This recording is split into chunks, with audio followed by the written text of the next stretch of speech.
Here is another story for you, similar theme actually.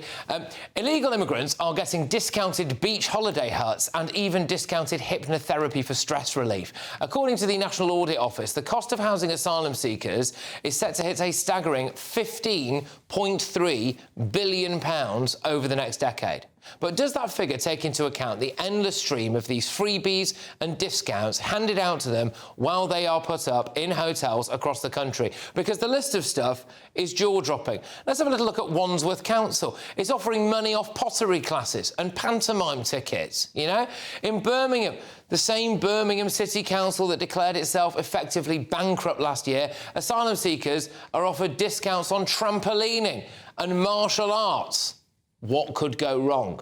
Meanwhile, in Wakefield, according to Zia Youssef, the head of Reform UK's Doge department, taxpayers are footing the bill for so-called inclusion workshops. In Portsmouth, this is the one I was finding out about earlier on. This is kind of the new one. In Portsmouth, asylum seekers are being offered, get this, 40% off beach hut hires and 10% off Brazilian Jiu-Jitsu. So, you know, look, thanks for coming, lads. Tremendous to have you here. Do you fancy a little bit of a holiday? I know you've only just got here, but do you fancy a bit of a holiday? Yeah, just in case you get any trouble, should we just teach you a bit of Jiu-Jitsu? It's bonkers, isn't it? In the London Borough of Richmond, they get free access to gyms, exercise classes and more. Meanwhile, people on benefits and carers are made to pay 40% of the cost. So if you're on benefits, you're a carer and you're British-born, you have to pay 40%, but if you just happen to have arrived from Sudan, you can get it all for free. On top of that, asylum seekers can bag discounts on Pilates, French and Spanish lessons. Just hold fire there, because I wonder whether or not those French and Spanish lessons might have come in really handy when they were living in France. You know, I don't know, just hey, maybe it'll make it easier for them to be sent back there. Oh, good, they can go paddleboarding as well. They can practice there. What is the French for paddleboarding? I don't know. Kayaking, even, again, like I said, hypnosis for stress relief. All of this, remember, is at a time when hard-working Brits are being squeezed to within an inch of their lives with higher bills, higher taxes, fewer services. If you own a house above £500,000, it now looks like Rachel Reeves is planning to wrestle some of that money off you as well. It's bonkers. Portsmouth Reform UK councillor actually spoke on GB News earlier, explaining how he found out about hundreds of hidden asylum seekers being housed. It's been an absolute mess, Martin. I mean, this first come to light to me a few months ago, where I had residents contact me telling me that they were being evicted from their houses using Section 21s because the landlord had signed up to a government scheme to take migrants. Yeah, we're going to have to watch out for that stuff. As you've seen, I was at the Bell Hotel earlier today. The sentiment was pretty clear, wasn't it? Many people feel that these benefits and those elements of support should be redirected to veterans, to pensioners and to other people who've paid into the system. Our country, like old people, have got no money, or they're, you know, cutting their heating allowance. They should be in places like that. Our people who've lived here all their life and paid into our system, they should be in warm places. So you wouldn't have any problem if they'd said, right, OK, we've got a load of homeless military veterans and we're going to put them here? 100%. They'd be welcome, because they'd integrate in the community and they deserve to be there. They've paid in all their life. I can't wait to show you everything that happened in Epping today. I'm really looking forward to that, and thank you very much again to the people of Epping. But meanwhile, while we've got all of those freebies being divvied out, Rachel Reeves, well, she's looking for more of your money, isn't she? Hello, I'm Bev Turner. Now, it can feel like the money in our bank accounts at the moment does not keep up with the cost of living, and maybe there's a solution. I'm here today with the CEO of TallyMoney, Cameron Parry. Cameron, what is TallyMoney? Well, Bev, with TallyMoney, you get a current account and a debit card, but instead of pounds, you use milligrams of gold as your everyday money. So why gold? Gold traditionally is a great store of value. It has, on average, gone up at over 11% per annum for the last 25 years against the pound. It's tripled in value in the last decade. And in the last 2 years alone, it's increased by 50% against the pound. Banks' savings products just can't compete with that level of growth. But this isn't just about gold. This is about a currency that you guys have created at TallyMoney. Explain it to me as though I'm an idiot. So, look, people need to be able to hold their earnings and build their savings in a money that retains its value and remains in their legal control and remains theirs to access away from government control. Great. You had me at not exposed to government control. You should feel safe and happy with your money. You should have peace of mind the more money you see in your bank balance, and that's the type of thing we're trying to deliver, and give people choice in the type of money they get to use every day. Brilliant. Thank you so much, Cameron. Thank you.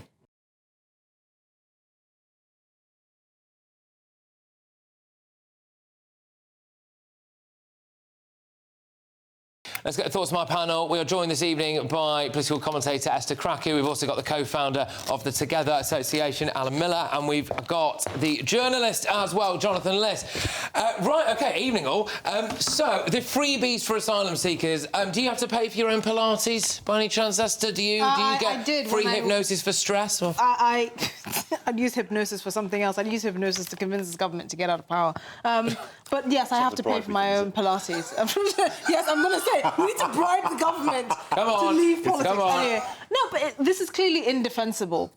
But this is not going to stop, because now the government is going to have to find a way to house these people in private accommodation as opposed to hotels. Because now that the Epping, and I went to Epping, by the way, I went to the Bell Hotel as well, and I saw the whole scene. Now that they've made this headway, everyone else is going to do it. I cannot believe that a few years ago, the Conservative government was considering sending prisoners to Estonia because we were running out of prison spaces. But for some reason, that's just beyond the pale for people who've not paid into the system, even though sending prisoners to Estonia would have been much cheaper. Why isn't that an option? Okay. Send them somewhere else to get for offshore processing. Yeah, absolutely. So we're doing the kind of full Epping package at 10 p.m. So we'll try and stick to a bit more on the freebies, I think, in this section. But Alu, how does that make you feel? So you're a business owner. You're paying your taxes. You're doing all sorts. You're about to get clobbered again in autumn by the looks of things. But meanwhile, if you want to go to Portsmouth and rent a beach hut, it's going to be cheaper for you if you just arrive from Eritrea. I think the British public is absolutely sick of being treated like we're mugs. We've had a situation where we've seen attacks on farming, attacks on small businesses, attacks on pensioners. Across the board, there's contempt. We're being treated and gaslit, actually, and being told we're all sorts of names for asking questions and pushing back. Brave the women in pink who fought there at the Bell Hotel, but across the country as well. We've seen it in Falkirk, we've seen it in Norwich, we've seen it in the Barbican at London, right? People standing up peacefully. Even in the news today, people were saying all sorts of words like anarchy and violence. But actually, this is the backbone of Britain, of saying, we're not having this, it's not acceptable, we don't think this is right. And so we need to have a reckoning. And it needs to be a peaceful, sensible, rational one, but it needs to be robust and it needs to be dealt with. And the problem is that on the one hand, you've got a government that's got lost control of what's going on and borders, and you've got civil servants who are contradicting what elected representatives have said. And at the same time, you've also got councils, some of which have got very dubious outlooks, who are also massively in debt, over 140 billion in the UK. Can I just put this into context? Quickly. Only 14 councils in England and Wales are not in dire financial straits. Birmingham City Council, which is over £1 billion in debt, is increasing council tax by 22%. To offer residents fewer services, fewer council services. Mad. So they're increasing council tax to offer them fewer services, and yet they have the money to do all of this. Just to put it into context how ridiculous this whole situation absolutely. is. I mean, hey, there might be, Jonathan, there might be some young kids out there who are desperate to learn Brazilian Jiu-Jitsu, but it turns out they'd get a much better deal on it if they went to France and came back in a boat, wouldn't it? Well, I think that those councils should be offering free classes to all the citizens who can't afford to pay for them for whatever reason. And, those councils have said that they do offer free or reduced rates for lots of people, benefits payments, etc. Do I think it's right to shut out asylum seekers from accessing council activities? No. Do I think that it's a positive thing to maybe help them to settle into the community which they might be a part of in the very near future? I do think that there's an argument for that as well. Now, it's not every council that's offering this. It's not every activity that's being offered, and some councils are being more generous than others. This is like a handful of London councils with left-wing and liberal councils that are offering this. There's certainly lots of other councils across the land.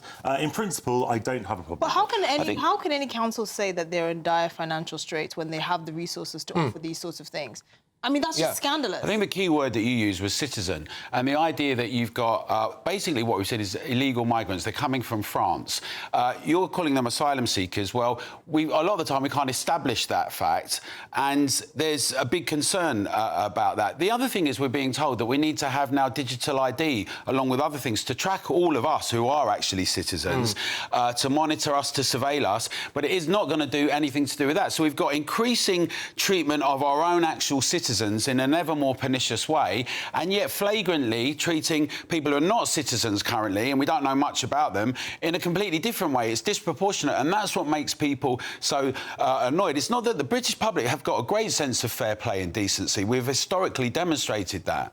Yeah. Well, look, our asylum rates are roughly similar to major European countries. In fact, we say proportionally fewer asylum seekers than many other countries. Yeah, France is like 2.5 times the size of us, though, right? Not in terms of population. No, in terms of land mass, in terms of physical land. Population, in terms you know of what's crazy? GDP and population, they're the same. Other than the fact that these people are coming from France and 17 million Brits went on holiday in France last year, so I happen to be one of the skeptics buying the whole asylum-seeking argument. The reason for the digital ID introduction is because back when Cameron was Prime Minister, the leader of the French Republican Party said, stop making it so easy for asylum seekers to work in Britain, because that's what's attracting them. He was mocking the country, saying the reason why they're coming from France to Britain is because to actually work in France, you need paperwork. It's a lot easier. You come across on a small boat and you get a moped that you can rent, and you can work for Deliveroo, Just Eat for £3 a delivery. Yeah. That's the reason why. It's easy for them to work. They're not going to these gyms or 50% off. They're working. Well, there you go. Well, look, I don't know how many people are watching and listening to this who would have liked to,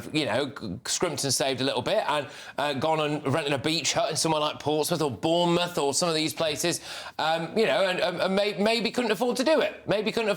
But, it turns out that you can get that stuff at a discounted rate if you illegally entered Britain. So, again, it's something a little bit two-tiered there, isn't there? But like I said, we're going to have a lot more from On the Scene of Epping for you later this evening. I'm very, very much looking forward to bringing that to you. In response to the migrants being housed in Portsmouth, which we alluded to there with the beach huts, etc., a spokesperson for the Home Office said, we're continuing to expand the use of dispersal accommodation as part of our strategy to reduce reliance on costly hotels and deliver a more sustainable and cost-effective asylum system. This approach is being implemented in close consultation with local authorities across the UK to ensure dispersal is balanced and community needs and concerns are taken into account. Can I just say, because we're touching on this later, the idea of dispersing people out of hotels and into HMOs is going to end terribly. It's going to end terribly. It's not going to happen. They're not going to let it happen. A Birmingham Council spokesperson said Birmingham City Council's Passport to Leisure scheme is designed to support access to health and wellbeing services for residents